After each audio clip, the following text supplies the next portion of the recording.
Hey, folks, you're listening to the Jobs Podcast, and I am your host, Tim Hendricks. I'm not going to waste your time by babbling on endlessly. We're going to go ahead and get right to the interview. Today, we've got Matt with us. Matt is an entrepreneur that has multiple businesses. He's been successful in all of them, and he's got a ton of irons in the fire, and hopefully he can share some great information. How you doing, Matt? Hey, Tim, I'm doing great, man. Thanks for having me. You bet, bud. So let's just start off. Let's get right to it. You were born. You were telling me before we started the podcast that you are from Texas. Yes, sir. Born and Born and raised, I raised. assume. Oh, Born and there you go. raised. Yeah, yeah. Went out to California for a little while, went to college out there. That's where you and I met and Yeah, had a great time. But I don't know, spent 7 years in San Diego, enough to finish school, have a job out there, and get married, and then move my wonderful bride back here to Dallas. right on.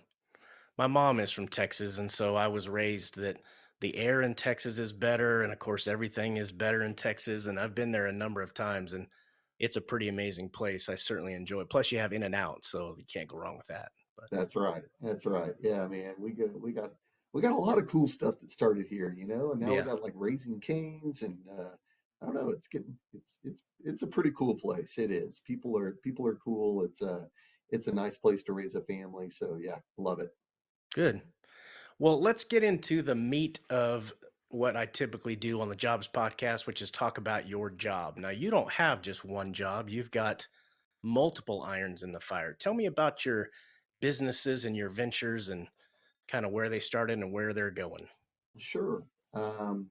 Yeah, I'm not a typical person. I don't think I haven't met many people that do what I do from day in and day out. But I am the owner of two businesses, and I manage a third for my father. So my day to day is kind of crazy, but uh, one business I inherited from my father. It's a printing business. My dad started it in 1973, and so we are over 50 years old now. Wow. Yeah, and so I took over that business as 100% owner in 2014, so 10 years ago. My second business is a website development and a search engine optimization and online marketing business. Very So, nice. yeah, so if you ever did a Google search and you wonder how those websites pop up to the top, that's me.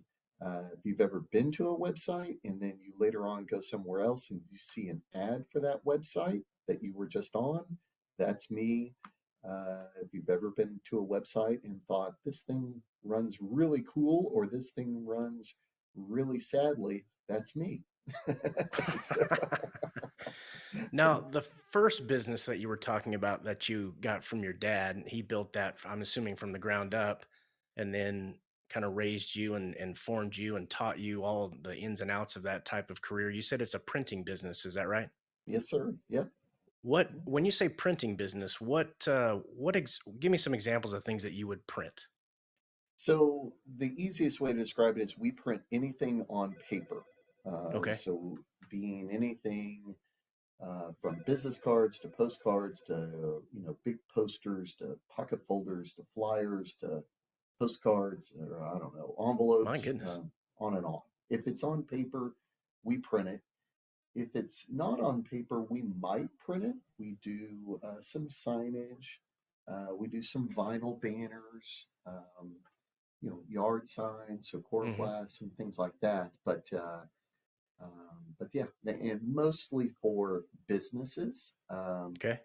in the Dallas area. But some of it is individuals. But I'd say 90% of our business is commercial.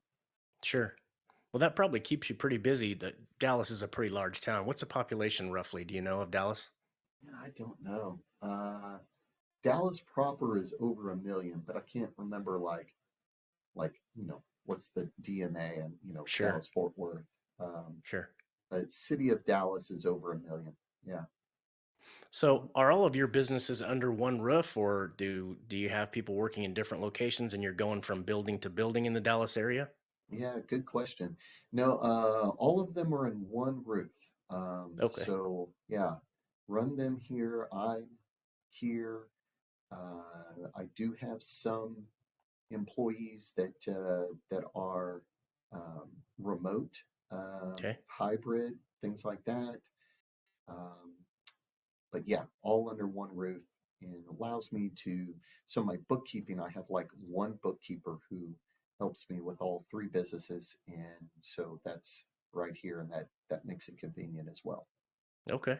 Now you said you went to college in San Diego. That's where you and I initially met, but I don't recall. Was your degree in business, or what kind of training did you get that would help you with your current business ventures?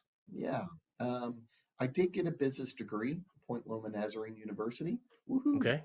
Yeah, Uh, best campus in the world. I kid you it is a not. nice Right? campus. Yeah. Yeah, yeah, yeah. If you doubt me, I just pull onto that campus, right? I mean, Well, golly, my it's my problem beautiful. was that the ocean was right there, and I was too busy going boogie boarding and going to the beach to go to school, so I didn't get very good grades my first year. But You and me both, brother. You and me both. yeah. And I'll never forget coming back after my first year, and my father telling me, "Well, you know what, Matt? College is not for everybody, and it just might not be for you." And I'm like, "Okay." Hmm. Like, well, if I go back, I better study. So yeah, I always yeah, said that that first year socially was the best thing I ever did, and academically was the worst thing that I ever did. no So doubt, no doubt. Yeah, but I mean, since we're talking about the jobs, we're on the podcast here. hmm. What I did was, I was in college. I determined that I wanted to be a stockbroker. That's what I wanted to do. I met a guy who was a stockbroker. He was very successful out of Chicago. Okay. And long story short, I went back to San Diego and decided, I want to be a stockbroker. So I got my Series 7 license before I graduated college. And I didn't know that. yeah, and so yeah, that's was the route that I went down immediately. And Hmm. I got that job. I was willing to do anything. I was like, hey, I'll be an intern, unpaid intern. I don't care. Uh, they ended up, um, uh, I, I, a lady who had graduated from our college had a job as a stockbroker, got me an interview, and then they hired me just kind of a part-time person just to come in and handle paperwork. And from there I became a broker. Then I became a manager, and then I decided, what, I don't want to be a stockbroker. I wanted to do marketing. And so they moved me over into the marketing department, and I did that and did all of these things before I was 25. Wow. And whenever I was 24, that company, I was employee number 143. At 24, we had 650 employees, and we were bought out by what was then TD Ameritrade. Okay. And TD Ameritrade's now Charles Schwab, but they purchased us, and so then I started doing marketing for TD Ameritrade, and my area was San Francisco, Washington, Seattle area, so on and so on. And but I mentioned that to say, if it's something that you want to get interested, if there's a career that you want to do in life, you know, find a way, meet somebody, you know, Right. get involved, and you know, take the lowest position if you have to, and if you love it, they'll see that love, and you'll work right up the ladder. Hmm. There's always those people that walk in the door and you can tell they've got a fire in their eyes or a passion, and they just hit the ground running. And Yeah, those are the folks that if you follow them for a few years, they usually have risen up to higher levels.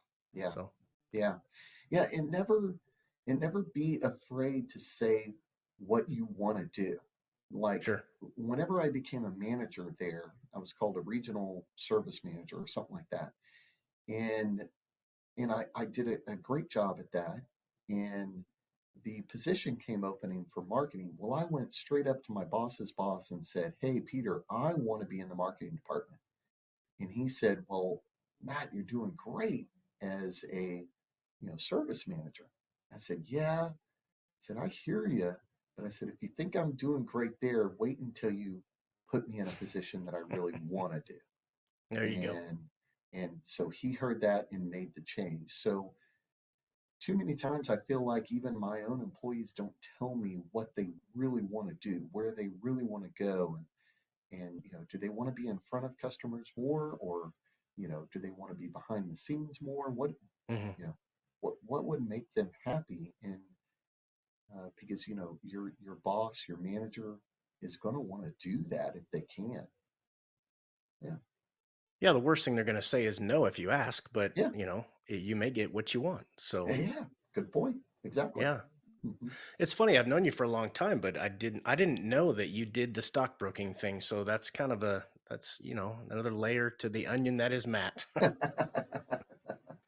Yeah, yeah, it was a lot of fun. I was on Wall Street there for a while. Whenever we were purchased, yeah, it was an interesting time in my career, no doubt. So yeah. Is that a stressful line of work being a stockbroker? No, I didn't think so. Uh, Not at all. Exhilarating maybe? Yeah, it was fun. The only time it got stressful was days where the stock market was literally going crazy, whenever it was going up and down, and Mm, because yeah, the phones would ring off the hook on those days. People would be in a panic, and so yeah, but every other day was yeah pretty chill. Yeah, that's good. yeah, So you did the stock market thing, then you got into marketing. Um, Talk me through how you went from marketing to taking over your dad's business and kind of what was the journey there? sure. So when my company was bought out in San Diego,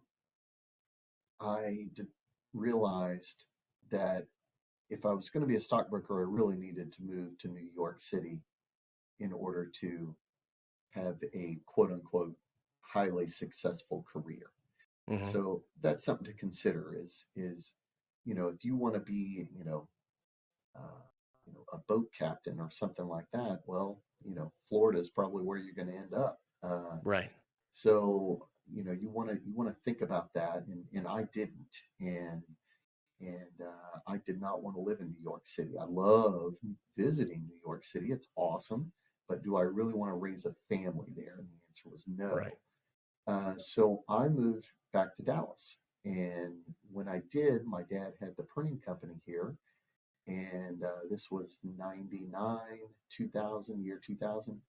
And so I started doing sales for my dad's printing business. And so that's how I kind of started that. And as I was working that business, the long and short of that career was, well, the print business, even in the year 2000, is not a growth industry.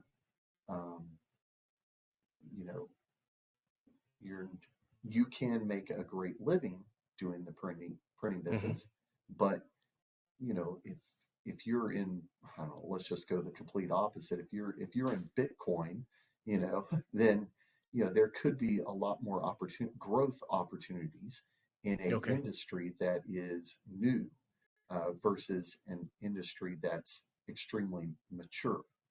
Okay. So after after a few years, in 2006, I decided to open up my own business. And what I thought about was synergy. Um, who was I selling to in the printing business? And what do those people buy? And so what I did was I got into the copier sales business. I thought, well, I'm talking to the exact same people. So on the side, I opened up a copier sales. And within 18 months, I was like, oh, this is the worst job I've ever done in my life. I was like, these people are horrible. These people are like used car salesmen, and I do not want to be a used car salesman. This is Right. horrible. I Yeah. wondered where you were going to go with that. Oh my gosh, it was so bad.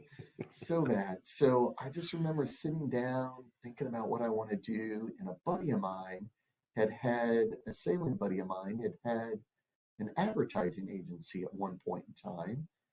But at the time, he wasn't doing anything really. He was just kind of working some odd advertising jobs. And so I said, well, I've done marketing in the past for the stockbroker. What if we kind of created this marketing advertising business? And so in 2008, that's what we started, the two of us, and started doing marketing plans for businesses because I realized I understood like what a SWOT analysis was, and I was pretty good at seeing people's opportunities in that, strengths, weaknesses, opportunities, and threats. I was really Hmm. good at identifying opportunities for businesses. And so I would create marketing plans. And very quickly, I realized that these business owners that I was selling to, yeah, they wanted the marketing plan, but they really wanted somebody to execute the marketing plan, create it and execute it. Okay. And I didn't want to work for somebody. I liked working for myself. It's nice. When you work for yourself, nobody's going to fire you. Right. And, and the other thing is you eat what you kill. Yeah. So if you're hungry, you need to hit the street and you need to go sell something and get some more business in so that you got money. Right. So I wasn't lining somebody else's pocket. And so then these creating these marketing plans morphed into actually executing them, which meant mostly online marketing, especially back in the year 2010. And so I just started training myself on how to build a website. And I realized within a year that I really sucked at building websites. So my first employee was a web developer. There you go. Play to your strengths. There Yeah. you go. Yeah. So that's how the journey kind of happened. And I still lean into that whole strength of like meeting with a client and saying, hey, yeah, you've got a website, or hey, yeah, you've got digital ads rolling, but where you're missing the mark is over here. And with this amount of budget, I'll create the plan and I'll execute it, and we'll go out there and kick some online butt and get the phone to ring, or get the e-commerce store to happen, or get butts in seats if you're a restaurant, whatever the Hmm. industry is. um, that's the idea. I This question may depend on the type of business that you're dealing with, but is there a certain type of advertising that is the most effective across the board? I mean, everything's so online nowadays. I would assume naively that online marketing would be where most everybody would find some sort of success. Yeah. Yeah. Great question. On the printing side, it's absolutely online marketing. We rank very high for any kind of print services, postcard printing, printer near me, whatever the keyword might be. Hmm. And what I mean by advertising work, last month we received 70 quotes from our website, meaning, Wow. yeah, these are just not inquiries. We get well over 100 a month. And so, a solid 30 of those are people that are like, they call us up and say, hey, can I have, 10,000, you know, pocket folders by Friday? And we're like, no, sorry, click. Um, but so if we do a quote, we did 70 quotes last month from the internet alone. And, those mean that, okay, you need, you know, 1,000 business cards by next Tuesday. Yeah, we can do that. So we'll Hmm. get you a quote. And if you want to roll with it, there you go. So online marketing would be number one. And and you can see that I kind of put my money where my mouth is there. Hmm. Um, on the websites and online marketing business, that marketing business, my number one deal is networking. Um, I'm a part of a couple of networking groups. I'm a part of a business networking group that is, it's very small. We have like 50 people max, and I receive a dramatic percentage of my business through connections I make through that networking group. Mm. And they are out there introducing me to other people. I literally just had the realtor in our group just sent me his roofer, and his roofer, I just went to that guy's website. He's got a horrible roofing website. Yeah. And it's like, yeah, well, no wonder you're not getting any leads off of online marketing because your website sucks. So, Hmm. yeah, so just networking and then people introducing me to people. Yeah. It really makes sense. Like that roofer example that you used, he probably does really good work, and he's a craftsman in his trade, but not everybody can be an expert at everything. And so it makes total sense to hire somebody like you to just come in and go, my hands are full. I've Yeah. got a lot going on. I'm good at 90% of this, but this 10% I'm not good at. You Yeah. make it work, and you can step in and work your magic, and then everybody wins. Yeah. So, Yeah. And you have to identify that as an entrepreneur. If you're going to be an entrepreneur, you have to identify what you are not good at. And mhm. those are the positions you've got to fill. Like, I can do every single job in the printing business and in the marketing side. Okay. I mean, I grew up running a printing press. So Mhm. I can totally go back there and turn on the printing press. I can get into InDesign and change something. I can go into WordPress. I can do all these different things. Okay. But I can go into QuickBooks and manage the books. Okay. But I'm not the best at those things. There are other people that can do them better, faster, more efficient than I do. Mhm. So that's immediately where I'm looking to, you know, hire somebody to come in and fill that spot as I'm growing my business and let me Yeah, do time the is thing. money. Yeah, yeah. And let me do the thing that I really like to do. Sure. What would you say is your most favorite part about your occupation as an entrepreneur? Because I know that you own businesses, but at the root of it all, you are an entrepreneur. I mean, the American dream kind of thing. Yeah, the money. Yeah. Well, hey, man, there's absolutely nothing wrong with that. That is the American dream, is to have a good living. And if you've accomplished it, I'm happy for you.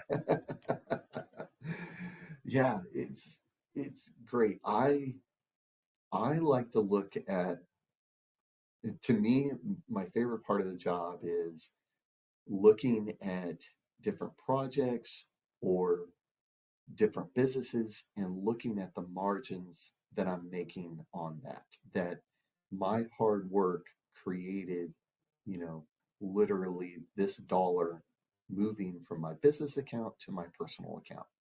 And um, that's the coolest thing about being an entrepreneur is, you know,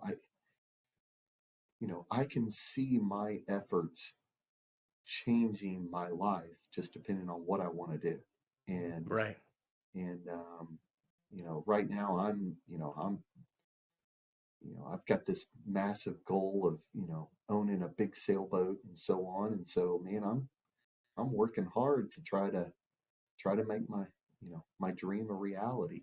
Um, Nice. yeah, but you Well, know, I hope you get your boat, but I'm seasick, so you don't need to invite. I'd get seasick. You don't need to invite me because I'd probably ruin your day. What would you say? We just talked about what you like about your job, but every job has a con to it or cons to it, to varying degrees. What would you say is something that you don't like about your job, but it's maybe just a necessary part of it? yeah, employees are great, but employees are also the bane of your existence. Yeah. Um, that's the hardest thing. I mean, I've got great employees. My print manager has been here 26 years. Mhm. My, bindery and delivery driver, he's been here 32 years, I think. He's about to retire this year. Oh, wow. Um, so I've got, great employees for sure. My lead web developer has been with me for almost 10 years now. But um, so many times I just want everybody to show up and do their job, but Sure. that's not the way life works. Life, Yeah.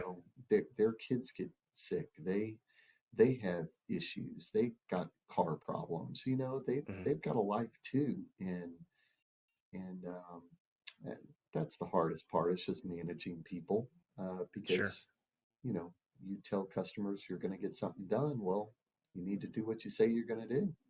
Right. That's sometimes difficult. Mhm. Yeah, it can. Life can throw a monkey wrench into things, and some people, even the best employees, sometimes it's beyond their control. But um, yeah, you're also driven as well, so there's that balance. But it sounds like if you've most places don't retain employees for that long. So if you are, it sounds to me like you're doing a pretty good job as their supervisor, their manager, boss, whatever you want to call it. Yeah, thank you. Yeah, I hope to. But I just had an employee who started with us a year ago, and he just resigned. And back to my previous point, I don't know exactly why he resigned. He came into this job just on fire. You know, he he got hired through a connection. Another sailing friend of mine was like, "Hey, this guy's a web developer, and he's an entry level, but he really wants to learn." And so I was like, "Sure, let's bring him on." He resigned, and I think bottom line is because he wanted me to give him more work, but he never told me that. So Mm, it's hard to read people's minds, sure. and and I think that everybody looks at kind of like their boss and goes, well, my boss knows I want to make more money. Well, not always, Hmm. like, are you willing to do the things you really want to do to make more money? I mean, Hmm. the most amount of money there is in sales. If you, know, you can sell private jets, you can make a lot of money, I bet. So yeah, if you could sell Ferraris, you can make a lot of money, I bet. but some people are not willing to, learn that craft, Hmm.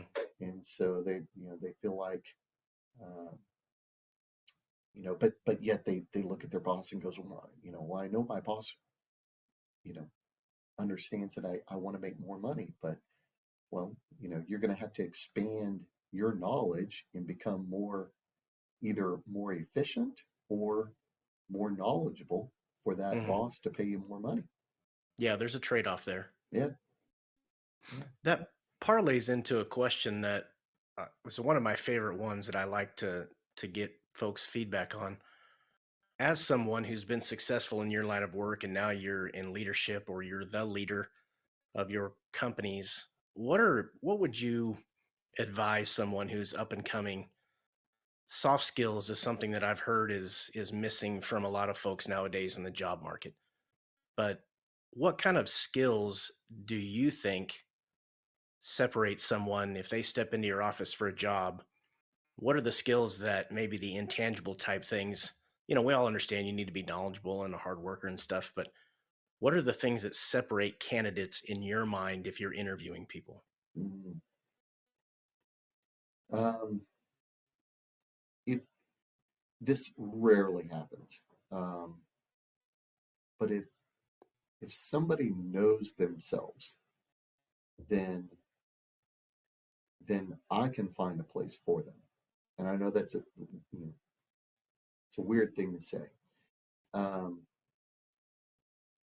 what I do whenever I interview somebody is I give them what's a test called Strength Finders. Okay, and it's a personality test, right? Okay. We've heard of different ones. Are you an otter? Are you a lion? Oh, But sure. Strength Finders is like 32 or 34 different strengths that that each one of us has. We're all good at something, and so what? Sorry if you're hearing the phone ring. It's No, that's all we're in right. business. Hey, man, we're It making money. I happens. hope. I hope. Well, I appreciate you taking the time out of making money to talk to me. Hope somebody answers that and takes a credit card. I Yeah. don't. um, no.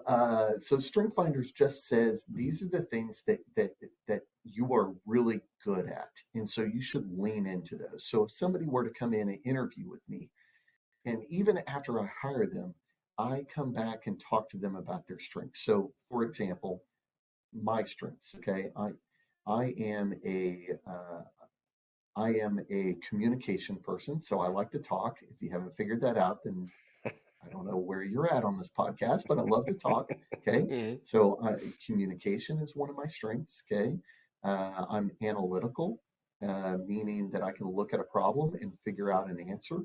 Um, may not be the right answer, but I'll figure out an answer. And I'm also like a woo, which stands for like winning others over. It means whenever I walk into a crowded room and I see 100 people in there, and I see Tim standing on one side, and on the other is somebody I've never met before, I want to go talk to the person I've never met before. I've already talked to Okay. Tim. Tim's awesome. Right. I love Tim.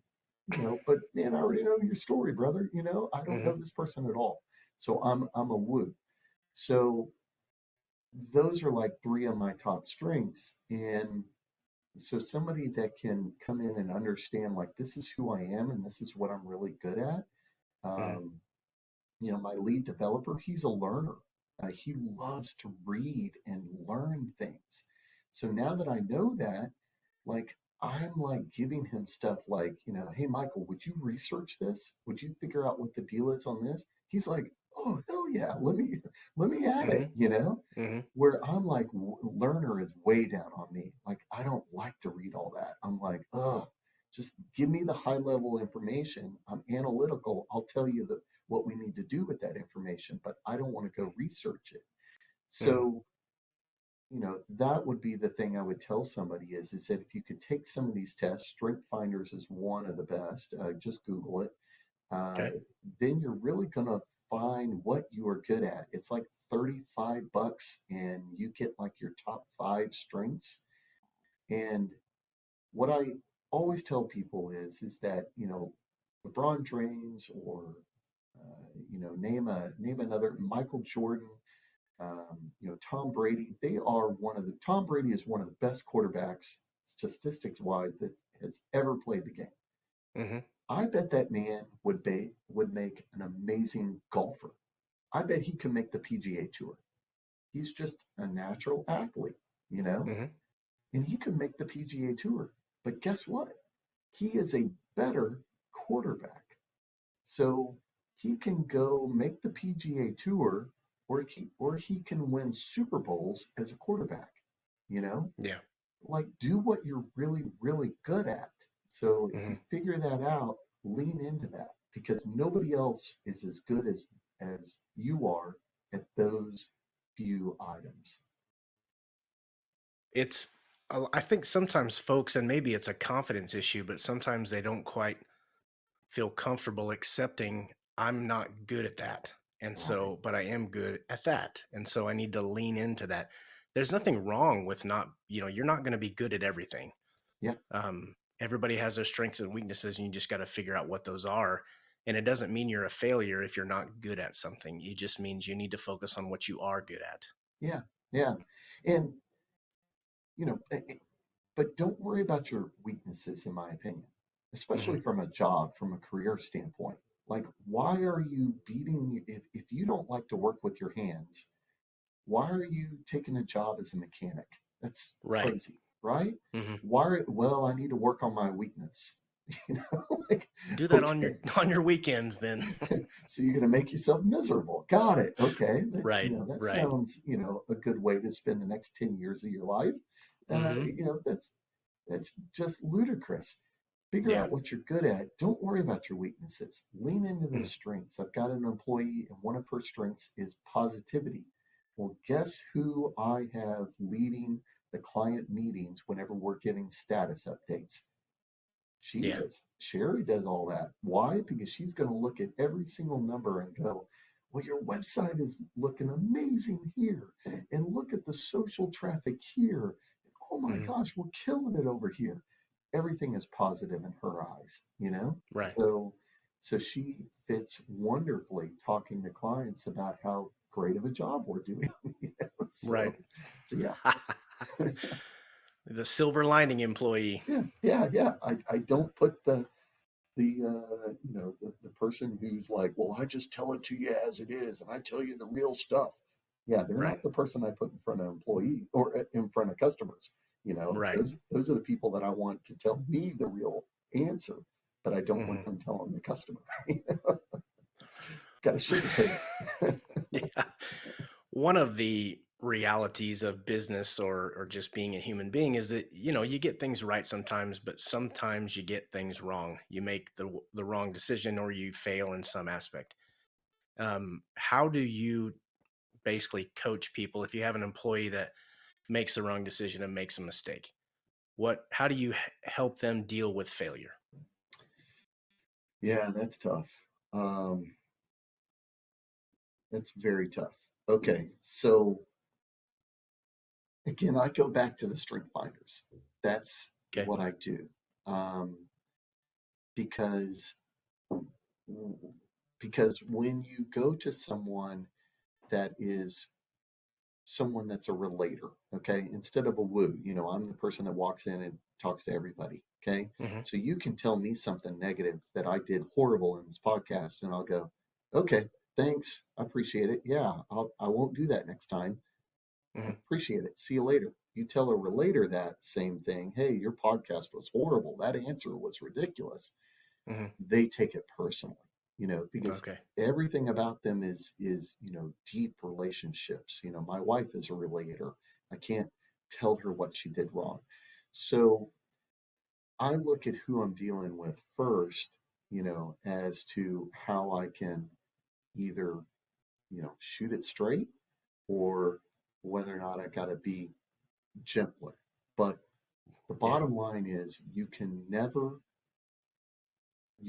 run, you can never manage anybody or anything by using the management style called hinting and hoping. Yeah. I'm going to hint that, Tim, you should do this. And I'm going to hope that you pick up on my hint.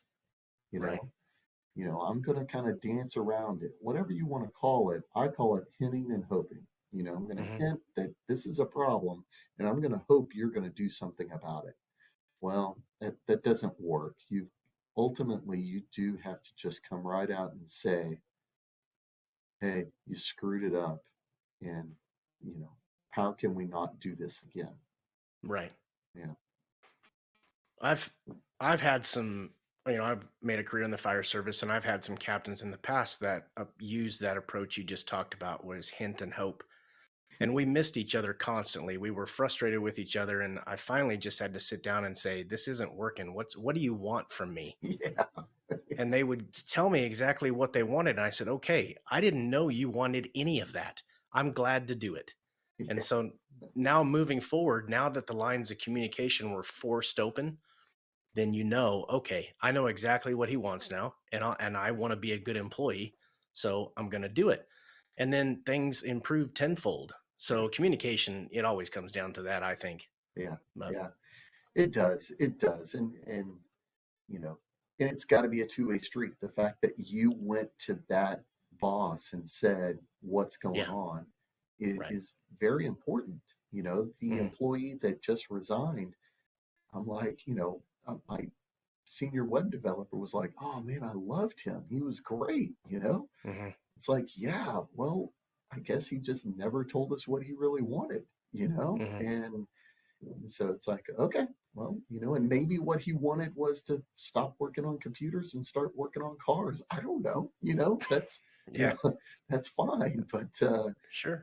he went and took a job as doing statistics. So looking at working for a construction company, compiling all their numbers. So Hmm. okay, that's definitely more, left brain than right brain. So maybe that's what he Hmm. wanted, Maybe. So okay, but he never told me. So that will remain a mystery forever unless he shares it with me one day. Maybe Right. he'll hear this podcast and call me. Well, I sure hope so. I hope I get big enough to where everybody in Texas hears it. That's But right. That's right. um, in your career as you've gone along, you've mentioned a few folks that like your dad had the business, and I'm sure he taught you a lot. But have there been any mentors that you really every time you think about your growth and your improvement and your success, like this man or woman or this person was really influential in your success? Yeah. Yeah. In everything that I'm doing, I'm looking for someone to mentor me. Um, so I mentioned I like to sail. So guess what, guys? Anytime I meet somebody that's a better sailor than me, I'm kind of like, trying to kiss butt and say, hey, yeah, you're really awesome. How'd you do that? And Hmm. um, I'm always looking for that. So in business, it's the same thing. Yes, I look to my father for a lot of, you know, what he was able to give me. My grandfather was an entrepreneur, and so I think back to how he handled some things as well and Hmm. learned from there. Um, but on the other side, they don't they they were very, very conservative in the way that they handled money, which is fine, which is great. But I never really got a view of, say, debt. They were always like, hey, don't buy anything on debt. Everything is cash first, cash first. Hmm. And I think that's wonderful. I really do. But I was very curious about how these other people operated always with lines of credit. Hmm. So I sought out a business coach. I've had a business coach now for the past 7 years, and she is a teacher here at one of the local colleges here in town. She's a finance professor. And Hmm. so now my business coach, who I run all sorts of different, well, this employee or this customer did this or whatever it may be. But when it comes down to, okay, my P&Ls or my balance sheets, and like, I don't really understand how the balance sheet would work and why would a bank give me money, she really can help mentor me and explain those things. So I'm looking for any time, even my networking group. I found a mentor in my networking group, this older gal who had been networking forever. And I was like, Peggy, tell me how to make this work for me.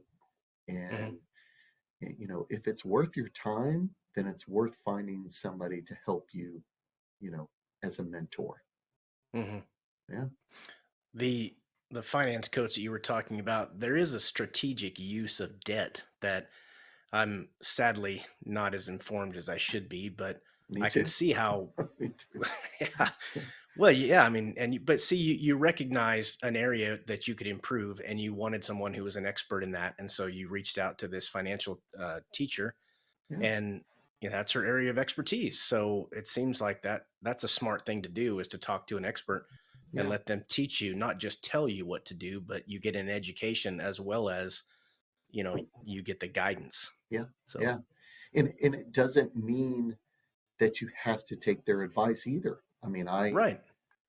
I still pay cash for my cars. I Hmm. don't like doing the loans, and I can understand why people do it. But to me, it's a very simple process. I learned from my in-laws, in which, if you got a $300 a month car payment, that's great. After that car payment is done, you keep paying yourself $300, but instead of it going to the, loan company, it goes into your savings account. And Okay. 3 years later, guess what? You've got, I got to do the math, but you got, A lot of money. 12, 15 grand. I don't know. Yeah, Someone's something going to like go, that. yeah, that guy didn't know Yeah. numbers at all. Yeah. No, you're a marketing guy, remember? Exactly. Yeah. Dave Ramsey would love your advice. Maybe That's, I'll get him on the show one day. yeah, that's right. That's right. Yeah. Yeah.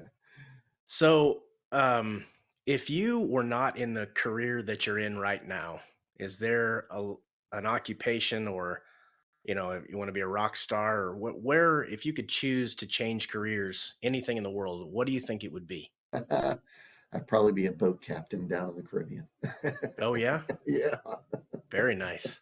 And that's what I'm trying to work toward is maybe getting a little charter business going down there and just kind of living the dream, um, you know, island to island. And Yeah. again, I'm a woo. I like to meet new people. So great, new people come on board. Terrific. Let's spend a week, sailing the islands and enjoying life. But yeah, that would probably be my career. I I nearly did it, Tim, in college. Yeah. Right after we graduated, I wanted to quit my stockbroker job and move to Palau.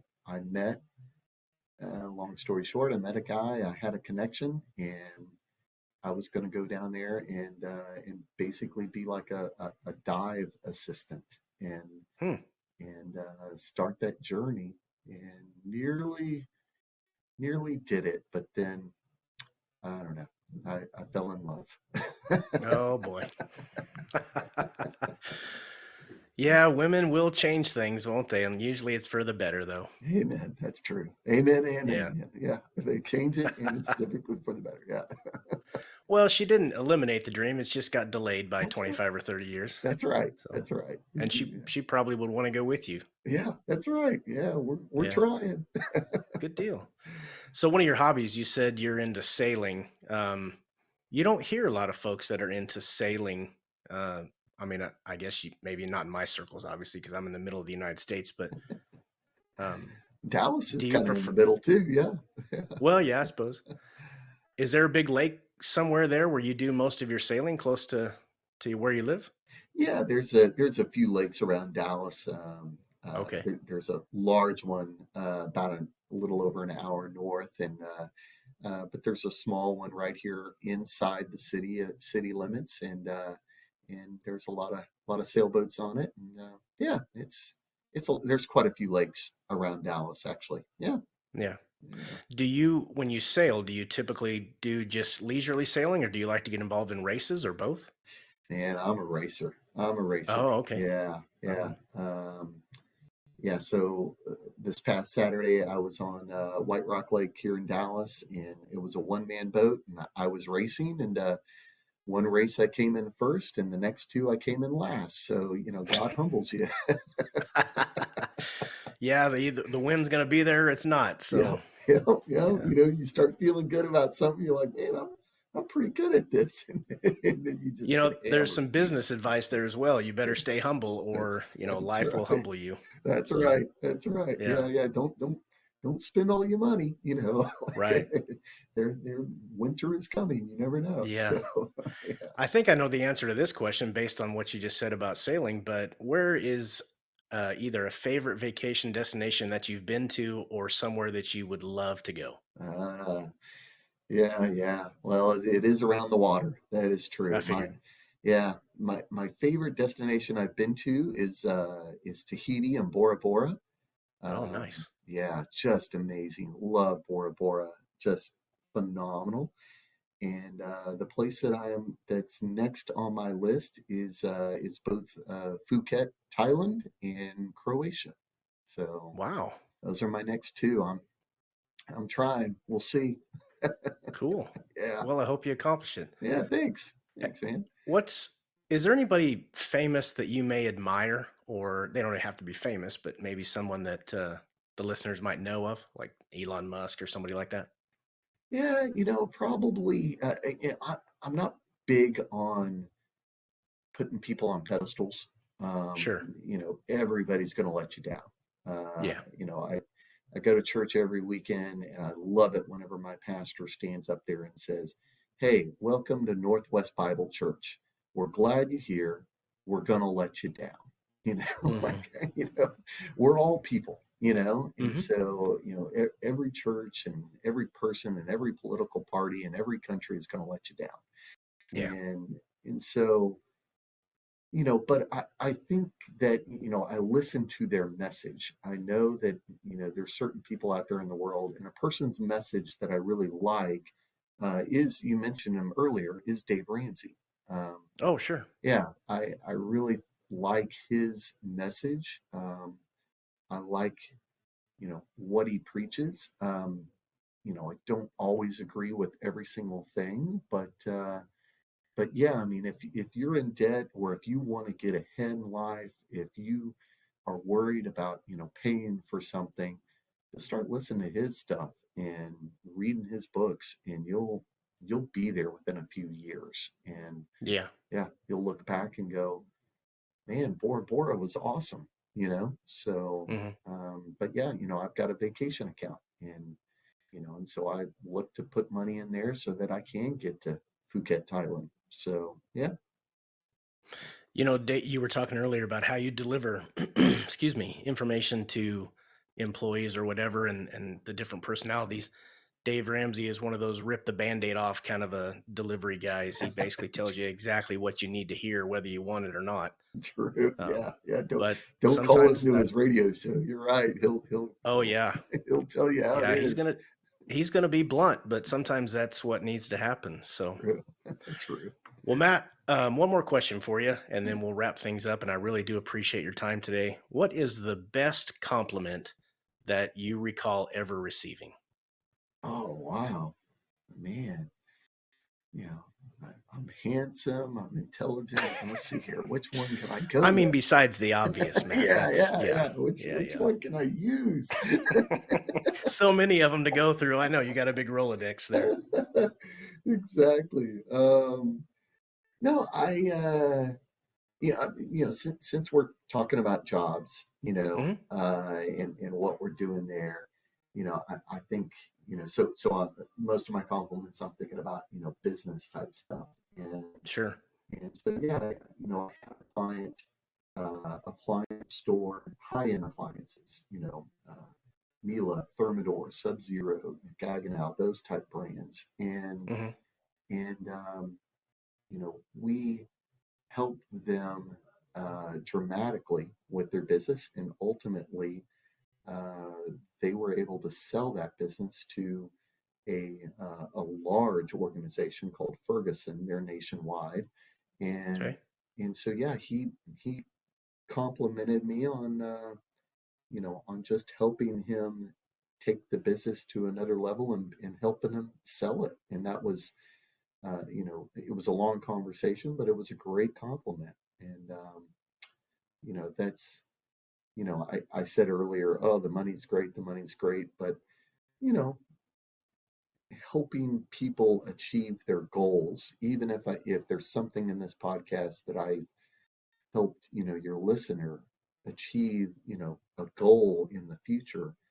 uh, Hmm. that's one of the cool things about being an entrepreneur, and having employees that you manage and are responsible for, and you just want people to set goals and achieve them. Sure. Well, getting paid is one form of reward, but then also when someone gives you a genuine expression of gratitude, that is very rewarding. Yeah. The currency is different, but the value is still there. Yeah. So, Yeah, for sure. For sure. I was humbled, that he would realize that our efforts helped him accomplish his goals, because sometimes, you know, um, people that sell their businesses are just, they're on to greener pastures, and yeah, I did it, I'm done, I'm out, right. and yeah, I was humbled that he remembered and complimented. So yeah, it was Sure. nice.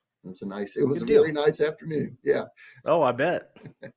Matt, thank you so much. You've given a lot of solid information and sharing your experiences and stuff, your success.